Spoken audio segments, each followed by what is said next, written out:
Guys ഇപ്പോൾ നമ്മുടെ തങ്ങൻ്റെ എൻ്റെ കല്യാണമായിരുന്നു. ഇതാണ് ആ കല്യാണ ചെറുക്കനും പെണ്ണും. അപ്പോൾ നമുക്ക് ഇവിടെ പെട്ടെന്ന് ഫുഡടി കാര്യങ്ങളൊക്കെ വന്ന് നമ്മൾ യൂസ് ചെയ്യുന്നതിന് തുടങ്ങി അല്ലേ. നമ്മൾ ഇവിടെ നിന്ന് തുടങ്ങിയിരിക്കുന്നത് ഗൈസ്. അതായത് നമ്മൾ ഹാളിനകത്തേക്ക് പോകുന്നു. ഇനി ഇവിടുത്തെ ഫുഡടി പരിപാടികളുണ്ട്. ഇതാണ് നമ്മൾ ഫുഡടി പരിപാടികൾ മനോഹരമായിട്ട് നടക്കുന്നുണ്ട്. അപ്പോൾ അവിടെ പൂത്തിരിയൊക്കെ കത്തിക്കുന്നുണ്ട്. എന്താണെന്ന് നോക്കാം. അവിടുന്ന് കുറച്ച് മിഠായിക്ക് എടുത്ത് നമ്മൾ അവിടെ പൂത്തിരിയൊക്കെ കത്തിക്കുന്നുണ്ട് സ്റ്റേജിൽ. അത് കണ്ടില്ലേ. അപ്പോൾ അവിടെ ഐസ്ക്രീമൊക്കെ എടുത്തിട്ടുണ്ട്. നമ്മളവിടെ അടിച്ച് കയറ്റി എല്ലാവരും ഇവിടെ കല്യാണ ചെറുക്കൻ കേട്ടോ. അഖിൽ അല്ല അലീന. അപ്പോൾ ഇവിടെ എല്ലാവരും വർത്താനം പറഞ്ഞ വായത്താറൊക്കെ അടിച്ചിട്ടുണ്ട്. നമ്മൾ കുറച്ചൊക്കെ സ്പെൻഡ് ചെയ്തു. നമുക്ക് ഫോട്ടോ എടുക്കുന്ന പരിപാടി ഉണ്ട്. ഫോട്ടോ ഒക്കെ കാണിച്ചാൽ നമ്മൾ ഫോട്ടോ എടുത്തിട്ടുണ്ട്. അപ്പോൾ നമ്മളിവിടുന്ന് ഇറങ്ങുകയാണ്. ഇനിയിപ്പോൾ പയ്യൻ്റെ വീട്ടിലോട്ട് പോകണം. അടുത്ത പരിപാടി അതിന് ഇവിടെ ഫോട്ടോ എടുപ്പ് പരിപാടിയാണ്. നമ്മളെ കുറച്ച് ഫോട്ടോ പോസിങ് പരിപാടികളുണ്ട്. നേരെ ഒറ്റ വീട്ടിലായിരുന്നു കേട്ടോ. നേരെ അങ്ങോട്ടേക്ക് പോയി നമ്മുടെ വീട്ടിൽ ചടങ്ങുകളൊക്കെ കഴിഞ്ഞ് അവിടെ നിന്നൊരു ജ്യൂസ് കുടിച്ച് എല്ലാവരും അവിടെ നിൽപ്പുണ്ടായിരുന്നു. അപ്പോൾ അവിടെ നമ്മുടെ MLA ഒക്കെ നല്ലായിരുന്നു. മാത്യു കൊള്ളനാടൻ MLA ഒക്കെ നല്ലായിരുന്നു. പുള്ളിക്കാരൻ പോയി ഞങ്ങൾ കുറച്ചൊക്കെ വർത്തമാനമൊക്കെ പറഞ്ഞ് ഞങ്ങൾ നേരെ കൂരുമല എന്ന സ്ഥലമുണ്ട്. അങ്ങോട്ടേക്ക് പോയിക്കൊണ്ടിരിക്കുകയാണ്. നമ്മൾ അടുത്തൊരു കടയിലെത്തി ഞങ്ങൾ അവിടെ കപ്പലിലോട്ടൊക്കെ മേടിച്ച് അടുത്ത് എന്താ പറയുക ഇപ്പോൾ നാട്ടിലാണ് മേലോട്ട് ഓടിക്കാറ് കേട്ടോ. അപ്പോൾ മനസ്സിൽ കണ്ടിരുന്നത് എല്ലാ ഒറ്റപ്പോക്കാണ് ആളോട്ട്.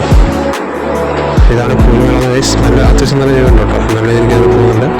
നല്ല വ്യൂ ആണുള്ളത്. അപ്പോൾ എന്താ പറയുക ഇവിടെ നല്ല വ്യൂ ഉള്ള അടിപൊളി വ്യൂ ആട്ടോ. ഈ സ്പോട്ട് ഇവിടെ നല്ലതായിട്ട് നമ്മൾ കാഴ്ചകളൊക്കെ കണ്ടുപിടിക്കണം. സൂര്യാസ്തമിക്കാറുണ്ട്. ഇവിടെ ഒരു ഫാസ്റ്റ് ടവർ ഉണ്ട്. വേറെ സംഭവം ഉണ്ടൊക്കെ അങ്ങോട്ടൊക്കെ പോകണം. നോക്കട്ടെ കണ്ടില്ലേ ഇതാണ് സംഭവം. അല്ല അടിപൊളിയാണ് കുറേ ഇതായിട്ട് അടിപൊളിയാണ്. കണ്ടില്ലേ ഞങ്ങൾക്ക് വാച്ച് ടവറിന് മുകളിലോട്ട് കയറാട്ടോ. അതാണ് വാച്ച് ടവർ കണ്ടില്ലേ. അതാണ് വാച്ച് ടവർ. അപ്പോൾ നേരെ മുകളിലോട്ട് കയറാണ്. അപ്പോൾ എന്താ പറയുക നൈസാണ്. നൈസ് വ്യൂ ആയിരുന്നു. എന്താ പറയുക വൈബ് വ്യൂ ആണ്. കണ്ടില്ലേ ഇവിടെ നല്ല കാഴ്ചകളൊക്കെ അടിപൊളിയാണ്. നേരെ നമ്മളവിടുന്ന് കാഴ്ചകളൊക്കെ കണ്ടിട്ട് നമ്മളവിടെ നിൽക്കുകയാണ് കേട്ടോ. ഇവിടുന്ന് കുറേ നേരം നമ്മൾ ഫോട്ടോ പോസ്റ്റിങ്ങൊക്കെ ചെയ്ത് അടിപൊളിയായിട്ടുണ്ട്. ഇവിടുന്ന് കുറച്ചൊക്കെ ഫോട്ടോ ഒക്കെ പോസ്റ്റ് ചെയ്ത് നമ്മൾ നേരെ ഇവിടുന്ന് വ്യൂ ആസ്വദിച്ചിരിക്കുകയാണ് കേട്ടോ. അടുത്തുള്ള ഓരോ ഫോട്ടോ സെക്ഷനാണ്. നമ്മൾ ഇവിടുന്ന് കാഴ്ചകളൊക്കെ ഉണ്ട്. നമ്മളിപ്പോൾ താഴത്തേക്ക് ഇറങ്ങും കേട്ടോ. നമ്മൾ നാളെ താഴത്തേക്ക് ഇറങ്ങി നമുക്ക് അടുത്ത വീടെന്ന് വെച്ചാൽ വീട്ടിലോട്ട് നമ്മൾ കേട്ടോ കുറച്ചൊക്കെ ഉണ്ടാകാനുണ്ട്. അപ്പം നമ്മൾ താഴത്തേക്ക് ഇറങ്ങി നേരെ നമ്മൾ കൂത്താറമ്പലത്തേക്ക് കേട്ടോ വഴിതെറ്റൊക്കെ പോയിട്ടോ. നമ്മൾ നേരെ കുറേ വീട്ടൊക്കെയാണ്. അങ്ങനെ നേരെ തങ്ങഞ്ചേരി വീട്ടിലെത്തിയിരിക്കുന്നത്. അവിടെ നിന്ന് നമുക്ക് ഫുഡ് അടിച്ചിട്ട് നേരെ ഇവിടുന്ന് പയ്യെ ഇറങ്ങാം കേട്ടോ. കുറച്ച് കൊച്ചിനെ കളിപ്പിച്ച് ഓഫീസറാണത്. നേരെ ഇവിടെ ഇവിടെ ഇറങ്ങാം കേട്ടോ. നേരെ ഇവിടെ പോവാണ്. അപ്പോൾ പോണ വഴിക്ക് പ്രത്യേകിച്ച് നല്ല കേട്ടോ. അവിടെ നമ്മൾ തണ്ണുമ്പത്ത് ചാടിക്കാൻ നിർത്തി അങ്ങനെ ഇവിടെ നമ്മൾ ചായ